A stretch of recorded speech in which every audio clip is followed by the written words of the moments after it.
আসতে পারি স্যার? হ্যাঁ আসুন। স্যার, ডাক্তার ফোন করেছিল, আগুন নামক পেশেন্টের জ্ঞান ফিরেছে। পেশেন্টের দাবি সে জজ সাহেবের সামনে জবানবন্দি দিতে চায়। তাই স্যার আমি আপনার কাছে এসেছি। তবে স্যার পেশেন্টের অবস্থা ভীষণ খারাপ। এই কেসটি নিয়ে দেশজুড়ে আলোচনা চলছে, খুব তাড়াতাড়ি আমাদের এই কেসটি সলভ করতে হবে। চলুন, আমি আসছি। Okay sir, thank you sir. আপনারা একটু বাইরে যান। আগুন, দেখো জজ সাহেব চলে এসেছেন। তোমার যা বলার আছে স্যারকে বলো। স্যার, আপনি এসেছেন? হ্যাঁ, তোমার যা কিছু বলার আছে তুমি আমায় বলতে পারো। স্যার, আমার এসবের জন্য দায়ী আমার গার্লফ্রেন্ডকে।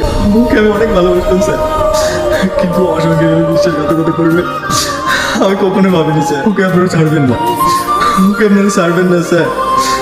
ওকে শাস্তি দিন, ওকে আপনারা শাস্তি দিন। আগুন, আগুন! অফিসার, ইমিডিয়েটলি ওদের অ্যারেস্ট করুন। Okay sir.